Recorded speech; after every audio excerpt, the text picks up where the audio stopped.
보도록 하겠습니다. 1251페이지 다니엘서 10장. 이제 다니엘서 얼마 남지를 않았습니다. 마지막 환상에 대한 이야기가 10장, 11장, 12장에 걸쳐 있습니다. 자, 우리 다니엘서 10장 1절에서부터 9절까지 말씀 함께 읽습니다. 시작. 바사왕 고레스 제3년에 하늘이 벨드사살이라 이름한 다니엘에게 나타나는데 그 일이 참되니 곧 큰 전쟁에 관한 것이라. 다니엘이 그 일을 분명히 알았고 그 환상을 깨달으니라. 나 다니엘이 새 이래 동안을 슬퍼하여 새 이래가 차기까지 좋은 떡을 먹지 아니하며 고기와 포도주를 입에 대지 아니하며 또 기름을 바르지 아니하니라. 첫째 달 24일에 내가 힛데겔이라는 큰 강가에 있었는데 그때 내가 눈을 들어 바라본즉 한 사람이 세마포 옷을 입었고 허리에는 우바수 순금띠를 띠었더라. 또 그의 몸은 하우 같고 그의 얼굴은 번개빛 같고 그의 눈은 햇불 같고 그의 발은 빛난 녹과 같고 그의 말소리는 무리의 소리와 같더라.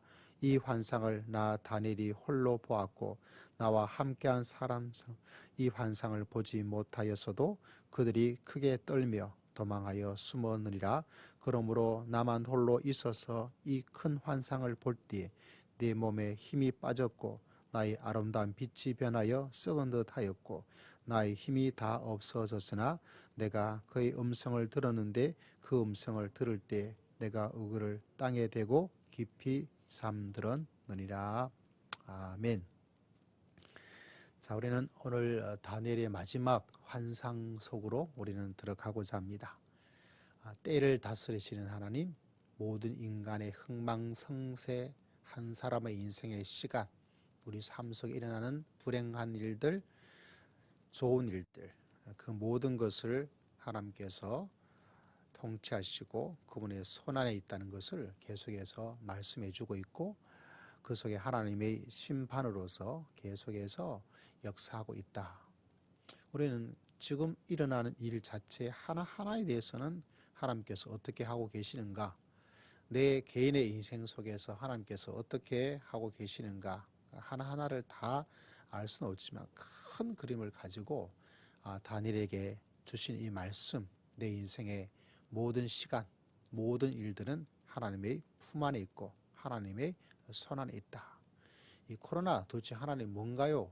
이렇게 물어보고 말을 하였을 때 우리는 이 지금 일어나고 있는 코로나 하나하나에 또 오늘 내가 일어난 일 하나하나에 대해서 하나님께서 말씀하지 아니하시더라도 한 가지 참 중요한 것은 다른 것이 아니라 이 모든 것도 다니엘을 통해서 우리에게 주시는 그 말씀의 핵심, 이 때도 누구의 손에 있다? 하나님의 손 안에 있다. 이것을 끝나고 이것을 마치고 또 어떤 모든 일도 믿음의 눈으로서 하나님의 손 안에 다 있다. 하나님의 심판 속에 있다. 하나님의 다스림 속에 있다. 이 사실을 기억하고 믿음의 길을 걸어가는 것 참 든든하고 좋지 않습니까? 참 힘들고 어렵고 막연하고 불안하고 불확실하고 그럼에도 불구하고 내 인생의 삶들이 2021년, 2022년 그 모든 것도 하나님의 손에 다 있다는 것을 기억하면 살아계신 하나님을 경배하고 그분께 기도하고 그분께 예배하고 그분을 붙잡고 하나님의 말씀에 순종하려고 하는 그 한 가지만 집중한다면 이 모든 일들을 헤쳐나갈 수 있고 또 헤쳐나갈 수 있도록 하나님께서 힘과 은혜와 도움과 보살핌의 큰 은혜를 하나님께서 베풀어 주실 줄을 믿습니다. 여러분, 이 사실을 늘 마음속에 기억하고 살아가는 이 삶의 행복과 기쁨과 이 삶의 든든함은 이루 말로 다 할 수가 없지요. 오늘 10장 1절에 보니까 드디어 바사왕 페르시아 고레스 제3년, 우리는 얼마 전에 다리오에 대한 이야기를 들었는데 다리오와 고레스가 어떤 사람인가 많은 의견들이 있지만 그래도 조금 더 제가 판단할 때 조금 더 신뢰할 수 있는 것들은 이 두 사람이 동일 인물이라고 보는 것이 제일 좋습니다. 사람의 한 이름인데 왜 어떤 때는 고레스, 어떤 때는 다리오 두 사람이 아닌가 이렇게 볼 수 있는 여지도 물론 남아있지만, 그러나 성경에 기록되어 있는 여러 가지 정황을 보았을 때, 또 많은 학자들이 이야기할 때 이 고레스와 다리오 이 두 사람이 이름이 실제로는 한 사람의 또 다른 이름일 뿐이다 라는 생각을 가지는 것이 좀 더 합리적인 그런 설득력 있는 이야기로 다가오고 있습니다. 자, 오늘 읽었던 말씀의 10장 1절에 보니까 큰 전쟁에 관한 것이 이렇게 일어났다라고 말씀을 통해서 이야기를 하고 있습니다. 큰 전쟁에 대한 3차 세계대전인가 큰 전쟁이 하나님의 백성들, 하나님의 이스라엘 땅 속에 일어나게 될 것들, 그 하나님의 시간표가 정해져 있죠. 어떻게 해요? 큰 신상을 통해서 내 대제국이 어떻게 될 것인가, 내 짐승을 통해서 다시 한번 알려주었죠. 더 구체적으로 수양과 또 양의 환상을 통해서 그 어렵고 힘든 시기에 놀라운 일들이 어떻게 진행이 될 것인가, 그것을 좀 더 구체적으로 알려주어서 아마 시기적으로 아마 기원전 100년대 200년 그 사이에 일어날 엄청난 일에 대한 일들을 알려주었고, 이제 또 우리에게 하나님께서 알려준 것은 또 큰 전쟁에 대한 어떤 이야기를 알려주어서 하나님의 백성들에게 하나님의 이 모든 것을 다 알고 계시고 그리고 알려주었고, 이조차도 힘들고 어려운 삶이 있을지라도 하나님의 손에 다 잡혀져 있는 하나님의 계획 가운데, 하나님이 이미 알고 계시는 일 가운데 하나일 뿐이다. 이걸 보면 지금 이 시대에 일어나고 있는 코로나, 이 코비드19, 이건 하나님이 알고 계실 일일까요? 모를 일이었을까요? 하나님께서 모르시는 일이 어디 있겠습니까? 전지전능하신 하나님께서 모르시는 일이 어디 있겠습니까? 이 모든 일의 시작과 이 모든 일의 끝남에 대한 것도 하나님께서 그분의 시간표 속에 계획에 잡혀져 있을까요? 아니면 전혀 알 수 없다고, 나도 몰라, 그거 언제 끝날지 내가 어떻게 알아? 아닙니다. 그건 우리들이 말할 수 있는 인간적 차원이고, 하나님의 차원에서는 그분의 시간표, 그분의 마음속에, 그분의 계획 속에, 그분이 알고 계시는 전지전능함의 모든 속에 알지 못하는 것이 하나도 없습니다. 그래서 예수님도 말씀하셨죠. 너희 머리카락 하나까지 아신 바 되었다. 너무 문자적으로 하나님께서 이거 계산하고 수세고 몇 개, 하나님의 실력으로 그렇게 계산할 게 어디 있겠습니까? 우리에게 전해지는 말씀의 핵심은 그 머리털 하나까지. 여러분, 내 머리카락 몇 개인지 아십니까? 여러분, 머리카락 몇 개인지 아세요?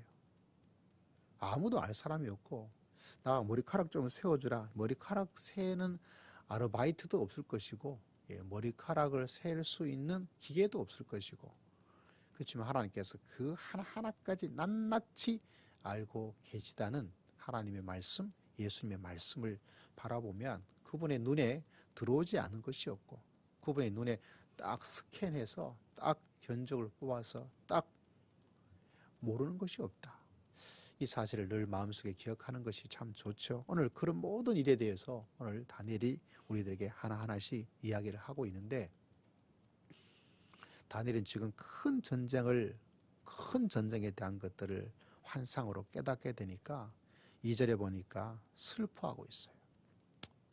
그 전쟁의 참혹함이 놀랍게도 슬픔을 주는, 그리고 하나님께서 환상을, 그 말씀을 분명히 알려주니까 슬픔을 가질 때가 있습니다. 그 참혹함이 너무 놀라우니까. 물론 이 땅에서 지금 하나님께서 보여주신 어떤 환상, 이런 신비함이 다니엘과 같은 성경의 저자에 해당되는 다니엘같이 그렇게 일들을 만들어 주실 그런 일은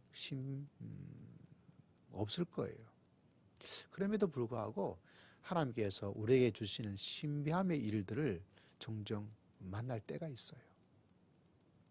다니엘이 꿈에 대한 이야기도 하잖아요. 꿈에. 어떤 데는 자꾸 저를 보았다는 성도님이 계시더라고요. 목사님, 꿈에 목사님이 나타나셨어요. 이 출연료를 좀 받아야 될 텐데 꿈에 나타나셨다. 그래서 어떤 꿈이냐라고 이야기할 때 어떤 성도님은 몸이 참 아팠어요. 몸이 참 아팠는데 걱정되죠. 기도의 제목이 되죠. 하나님께 기도하고 있다가 꿈에 나타나셔서 목사님께서 안수해 주시고 기도해 주시고 괜찮다 이렇게 이야기를 했다는 거예요. 그런 꿈을 꿨다는데 제가 나는 그 꿈에 출연한 적이 없어요 라고 말할 수 있는 것도 아니고, 근데 그 꿈을 통해서 굉장히 큰 마음에 힘이 되었고 위로가 되었고 진짜 병 안에서 새롭게 치료가 되는 그런 일이 그 후에 일어나서 목사님한테 알려드립니다 하고 이야기를 하더라고요. 그래서 그런 일이 있었구나, 그런 일이 있구나 이런 생각을 가지기도 해요. 우리의 모든 꿈이 다 그렇게 볼 수 있는 여지는 아니겠죠. 하나님께서 어떤 때는 매번 아니지만 제 마음속에도 갑자기 이렇게 번개가 반짝하는 것처럼 그 마음에 저는 그런 경험으로 하나님께서 직접적으로 말씀해 주실 때가 계시더라고요. 어떤 큰일이 있으면 하나님께서 미리 좀 마음에 알려주셔요. 그래서 이런 일이 일어나도록 되어 있구나. 제가 교회를 1년 쉬게 될 때도 하나님께서 제 마음에 돌을 하나 툭 던져주는 것처럼, 옛다 떡 먹으라 하면서 툭 던져지는 것처럼 딱 1년을 쉬어라 그러더라고요. 그래서 저는 하나님의 계획 속에 있구나. 그전에도 그런 여러 가지 비슷한 경험들이 하나님께서 뭔가 툭 던져준 것처럼 제 마음속에 쑥 들어온 어떤 경험이 있으니까 하나님께서 그렇게 말씀하는구나, 1년 있으면 되겠구나 이런 마음의 생각을 가지고 하나님께 기도하고 집에서 말씀 읽고 또 주변에 있는 산에 가서 등산하고 하나님의 또 다른 계획을 바라보고 산에 가서 기도하고 집에서 기도하고 이러면서 또 지냈습니다. 그래서 1년의 시점이 되었을 때 어떤 결단을 할 수 있었던 것은 다른 것이 아니라 그 하나님이 저에게 주신 어떤 것들. 하나님의 일들은 참 신기해요. 너무너무 신기합니다. 내가 여기 어떤 일이 있잖아요.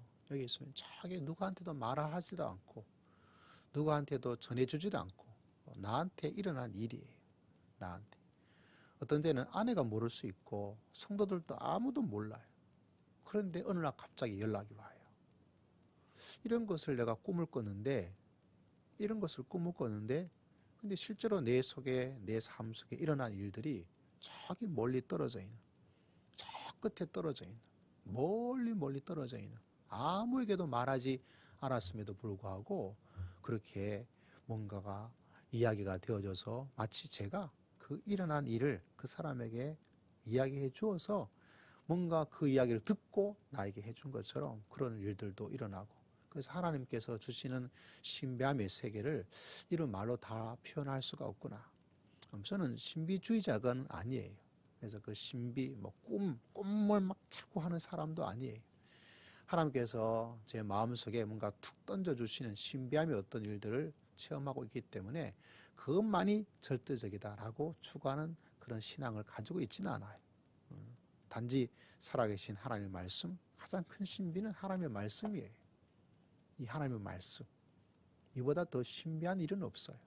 말씀을 읽고 말씀을 연구하고 말씀을 찾고 그런 가운데서 그걸 기준 삼아서 또 주관적으로 하나님께서 꿈을 통해서 제 마음속에 감동을 통해서 마음속에 어떤 생각을 통해서 주시는 그 일이 있으면 그것도 받아들이고, 어떤 사람은 이걸 뒤집어 버릴 때가 있지만 그거는 절대로 그렇지 않아요. 왜냐하면 우리들의 인간적인 주관적인 꿈, 마음의 어떤 것들은 언제든지 내가 의도적으로 주관적으로 만들어서도 할 수가 있기 때문에 우리가 항상 변하지 않는 말씀, 이거는 마치 우리가 가지고 있는 자와 같아요. 자, 그죠? 그래서 우리가 눈으로 보고 야 저거 대충 한 30cm 될 거야, 저거 한 1m쯤 될 건데 그거 맞다니까, 내 감을 믿어. 내 감을 믿을 건 아니에요. 인간의 재성은 자기의 어떤 것을 절대적으로 만들 수가 없어요. 근데 어떤 많은 성도들은 그것을 절대화시켜서 그런 것이 가장 중요한 것으로 생각해서 그거를 따라가고 그것에 몰두하고 그러면 큰일 납니다. 저게 30cm가 되는지 1m가 되는지 자 가지고 와 딱 재버리면 됩니다. 그래서 하나님의 이 말씀은 변하지 않는, 그리고 절대적인 가치를 가지고 있는, 이것에서 벗어난 어떤 이야기를 하고 있다. 그 놀라운 경험이 아무리 신비하고 놀랍다 하더라도 그 이야기를 하고 있는 목사님이, 그 이야기를 하고 있는 신학자가 아무리 놀라운 신비한 일을 이야기한다 하더라도 이 말씀을 벗어나서 이야기를 하고 있다. 그거는 줄자를 벗어나는 거예요. 차가 분명히 1m라는데 그거 아니야. 그 줄자가 틀린 거야. 이 말하고 있는 것과 똑같죠. 그거를 따라가고 그걸 신봉하는, 왜 우리 재성이 내 속에 있는 어떤 것들을 더 좋아하도록 만드는 그런 악함이, 어리석음이, 우둔함이 있다 보니까 그런 이야기를 하고 또 그런 이야기를 하는 사람들에게 뭔가 마음에 쑥 달아가서 그것이 참 좋은 신앙에 참 좋은 어떤 이야기를 하고 있는 것처럼 느껴질 때가 많이 있습니다. 그래서 하나님의 말씀을 중심으로 믿음의 길을 걸어가는데 지금 말씀이 참 보배롭고 신비하고 놀랍지만은 또 어렵기도 하죠. 또 재미가 없게 느껴질 때도 있어요. 그럼에도 불구하고 하나님의 말씀은 단단한 음식을 먹는 믿음의 성도로서 성장을 해야 어떻게 될까요? 하나님이 주시는 정말 놀라운 가장 신비함이 왜 이 말씀 속에 담겨져 있는지를 깨닫고 그 말씀을 먹고 힘을 얻어서 여러분 믿음의 길을 건강하게, 믿음의 길을 씩씩하게, 믿음의 길을 하나님이 주신 은총 가운데 걸어갈 수 있는 놀라운 역사, 이 놀라운 역사를 체험하면서 믿음의 길을 걸어갈 수 있는 믿음의 귀한 성도님들 다 되시기를 주의 이름으로 축복합니다. 그래서 오늘 말씀을 바라보니까 하나님께서 환상을 주시는데, 이 신비함을 주시는데, 아마 다니엘의 이 놀라운 하나님의 말씀에 기록될 만큼 이 정도의 환상을 할 수 있는 사람이 이 땅에 없다 하더라도 아마 하나님께 다가가고 기도하고 하면 하나님께서 어떤 필요한 때에 하나님께서 그런 깨달음도 주시고 그런 하나님의 신비함도 맛볼 수 있도록 만들어 주시고 그런 길을 걸어가는 거죠.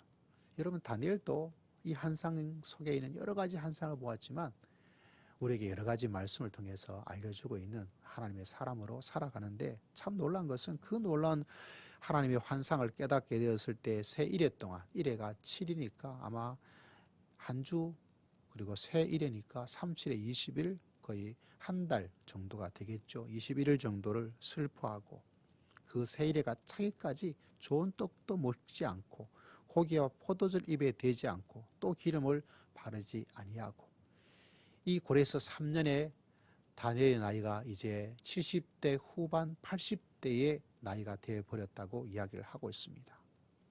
그 환상을 깨닫는 그 시기가 거의 노년에도 비교하고, 노년임에도 불구하고 거의 믿음의 힘은 청춘을 달리고 있어요. 저는 늘 생각하는 것은 나이가 들면서 바로 이런 것을 참 마음속에 생각을 해요. 내 육신의 나이는 점점 약해지겠죠. 병이 들기도 하겠죠. 몸의 근육도 약해지겠죠.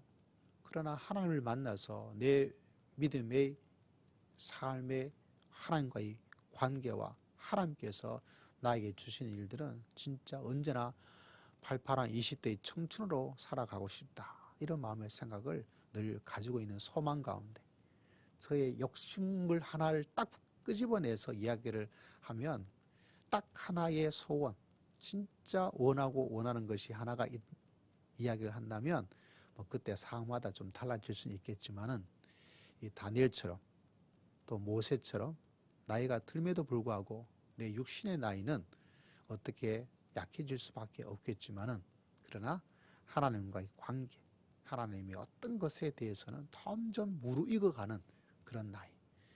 모세가 나이가 많이 들면에도 불구하고 신체적으로 뭐 눈이 어떻게 되었다 이렇게 표현이 있잖아요. 그건 진짜 신체적인 어떤 것들을 이야기해 줄 수 있겠지만 원래의 목적은 그 신체가 아니에요. 도리어 하나님과의 관계가 그만큼 더욱더 나아졌다는 것을 성경은 우리의 신체를 통해서 그렇게 설명할 때가 많이 있습니다. 뭐 그 두 가지가 같이 되었다 그러면 더할 나위 없지만 가장 의도적인 것들은 그가 육신으로 막 팔팔하였다, 그것이 아니라 그의 영혼과 신앙과 영성과 믿음은 진짜 팔팔한. 근데 이런 사람이 참 쉽지가 않아요. 나이가 들면 추해지고 노역이 많아지고 그런 이야기들을 사람들이 일반적으로 하잖아요. 영적으로 어떻습니까? 요새 흔히 말처럼 내가 옛날에는 말이지 라떼 이야기하고, 그래서 점점 어떻게 됩니까? 영혼의 신선함, 신앙생활에 새로움을 맛보지 못하고 구태의연한 아주 옛날에, 정말 요새는 말도 안 되는 그런 것을 가지고 이야기하면 그건 안 되는 거예요. 다니엘은 그런 면에서 진짜 제 마음의 욕심을 막 불러일으켜요. 나도 이 80대가 되었을 때 이 엄청난 환상을, 성경에 기록될 만한 그런 환상적인 놀라운 것들은 만날 수 없다 하더라도 그 바로 아래 급에 해당되는 하나님께서 신비함 속에 하나님의 말씀에 새로운 눈을 뜨고 믿음의 길을 걸어갈 수 있는 그런 믿음의 길을 걸어가서 구태의연하지 않고 추하지지 않고 노역에 빠지지 않고, 야, 저 사람에게 다가가니까 그 속에서 흘러나오는 이야기는 옛날 이야기로 하지 않고 바로 오늘, 내일의 이야기를 가지고 하나님의 은혜 속에 거할 수 있는 하나님의 사람.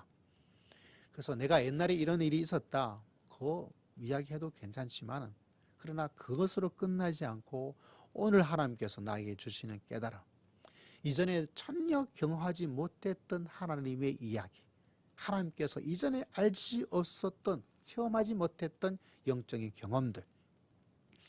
그래서 내 속에 저 사람의 영혼은, 저 사람의 이야기는 새롭고 신선하고 봄이고 그런 것들로 가득 찰 수 있는 믿음의 길을 걸어가고 싶은 마음이 제 마음속에는, 욕심이라면 욕심이고 소망이라면 소원이고 그런 것들을 가지게 되는 거죠. 다니엘을 보니까 여러분 그런 마음의 생각을, 도전을 받지 않습니까? 야, 어떻게 이 사람이 이 나이가 되었음에도 불구하고 점점 하나님께서 이 다니엘에게 주었던 그 새롭고 새로움은 끝이 없을까? 이런 마음의 도전을 가지고, 야, 하나님께서는 육신의 나이를 초월해서 이렇게 놀라운 일들을 만들어 주시구나.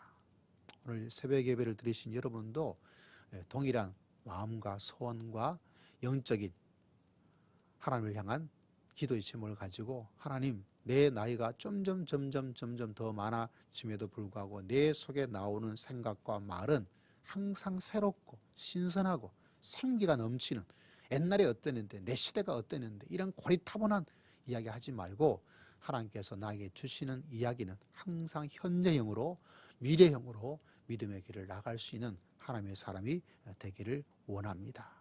할렐루야. 이런 마음을 가지고 늘 믿음의 길을 걸어가서 새롭고 신선한 하나님의 놀라운 역사를 체험하는 것들. 근데 참 놀라운 것은 5절에 보니까 눈을 들어본즉 한 사람이 나타났어요. 슬픔 가운데 있을 때, 그 전쟁에 대한 것이 너무 슬프기 때문에 먹는 것을 다 그만두고, 그렇죠? 그 연로한 다니엘이 이 세 일회가 차기까지 어떤 거를 먹지 않고, 음식, 고기, 포도주, 기름 바르지 않고 겸비한 모습으로 슬픔의 어떤 것을 가지고 있을 때 어떤 일이 일어납니까? 한 사람이 나타났어요. 이 한 사람은 세 가지 이야기가 있습니다. 구약적인 개념에서는 천사라고 볼 수 있는 여지도 있고, 하나님 그분을 볼 수도 있고, 그리고 성자 예수님으로 볼 수도 있고. 그러나 한 가지는 분명합니다. 하나님의 어떤 것이 나타났다는 거죠. 거기에 어떤 일이 나타나고 있습니까? 5절에 보니까 세마포 옷을 입었고, 세마포는 장례식 때 입는 옷이 되기도 하고, 영광스러운, 그 당시에 아마 이 세마포 옷은 그렇게 구하기가 그렇게 쉬운 아주 정밀한 옷이기 때문에 영광의 옷이 되기도 하고, 요한계시록에도 이렇게 나타나고 있는 모습의 옷 가운데 하나입니다. 그래 보면 허리에 우바수 순금띠를 띄었고, 몸은 황옥 같고, 얼굴은 번갯빛 같고, 그의 눈은 햇불 같고, 그의 팔과 발은 빛난 녹과 같고, 그의 말소리는 무리의 소리와 같았더라. 이 비슷한 모습이 어디에 나타나냐면 요한계시록에서 그대로 나타나고 있다는 사실입니다. 이분이 누구신가? 요한계시록에서는 어린 양 예수 그리스도의 모습이죠. 그래서 학자들은 아마 이분이 구약에 나타난 예수 그리스도가 아닌가라고 생각하는. 그러나 천사인 성부 하나님이신지, 그리고 성자 예수님이신지 오늘 본문을 통해서는 딱 부러지게 누구라고 말은 할 수 없지만 하나님께서 어떤 일을 행하신다. 하나님께서 나타나셔서 뭔가를 행할 때는 이렇게 여러 가지 옷을 입고 얼굴이 어떻고 이렇게 나타나요. 그래서 요한계시록의 말씀은요, 이 다니엘이 가져온 예언이 성취되는 말씀이에요. 미래를 알려주는 말씀이 아니라 구약에서 말하고 있는 다니엘의 이 약속이 신약에서 예수님께서 오신 그 당대에 어떻게 이루어졌는가, 그 이야기를 하고 있습니다. 그래서 그 놀라운 이야기가 비슷하게 다니엘과 요한계시록이 같이 이렇게 있어요. 이 말씀을 알지 못하고 이 말씀을 같이 연결하지 못하고 있는 이야기가 되어지면 엉뚱한 이야기가 나타날 때가 많죠. 이 다니엘이 너무나 큰 세일에 21일 동안 슬픔과 어려운 가운데 있으니까 그분이 성자 예수님이시든지 성부 하나님이시든지 하나님께서 보내주신 천사든지 나타나셔서 어떻게 하고 있습니까? 그 나이 든 80대의 고령의 다니엘, 세일에 동안 제대로 먹지 않고 큰 슬픔 가운데 있으니까 몸에 힘이 쭉 빠졌어. 그때 나타나셔서 우리가 읽지 않았지만 10장 10절에 오른만져 주시는 하나님. 저는 이 말씀이 참 좋아요. 성경에 보면 이렇게 낙심과 좌절과 어려운 가운데 있을 때마다 하나님께서 나타나셔서 이렇게 툭 오른만져 주시고, 저는 이렇게 사람과의 관계에서 이렇게 접촉하는 걸 굉장히 좋아해요. 하루에도 옆에 차를 같이 타고 있으면 안에 손도 만져. 어떤 데 막 쥐고 싶어서 꽉 쥐면 너무 세게 쥐었다고 야단 맞을 때도 많이 있는데 아프다고. 집에 가서도 종종 이렇게 만져. 손을 만지고. 만지면서 느껴지는 손의 촉감들. 이거 굉장히 참 저는 좋아해요. 그래서 그런지 하나님께서 이렇게 만져주신다 이런 이야기가 나오면 저는 그 촉감을 느끼게 돼요. 그리고 하나님께서 저에게 다가오실 때도 이렇게 만져주시는, 손을 잡아주시는 예수님, 그분의 품에서 나를 품어주셔서 감싸주시는 예수님, 등에 나서 툭툭 어루만져주시는, 쓰담쓰담해 주시는 하나님, 그게 참 좋아요. 여러분, 신앙의 길 속에서 어떤 때는 기도를 아무것도 하지 않아도 괜찮아요. 한마디 말로 뭐라고 하지 않아도 괜찮아요. 좀 피곤해서 내 마음이 왔다 갔다 해도 괜찮아요. 그러나 하나님의 품 안에서 그냥 있는 거죠. 내 마음은 그냥 있으면 돼요. 예배당에 와서 그냥 있으면 돼요. 성경 말씀 읽을 때 말씀이 막 착착 잘 읽어지지 않아도 괜찮아요. 다니엘처럼 이런 때가 있으면 하나님께서 찾아온 그 영혼을 하나님께서 이렇게 어루만져 주십니다. 어루만져. 어때는 참 생동감 있게 느껴질 정도로 어루만져 주실 때가 있고, 그러나 그것이 없어도 저는 괜찮아요. 왜? 비록 내 마음은 그것을 느끼지 못한다 할지라도 오늘 찾아온 내 마음과 내 심령을 하나님께서는 이미 만져주고 계실 줄을 믿습니다. 여러분, 이 놀라운 하나님의 놀라운 은총을 체험하면서 이 하나님의 손을 붙잡고 오늘 또 주님과 더불어 믿음의 길을 걸어갈 수 있는 여러분 모두가 다 되시기를 주의 이름으로 축복합니다. 우리 주의 말씀을 기억하고 우리 주의 한번 외치고 다 함께 통성으로 간절히 기도드리겠습니다.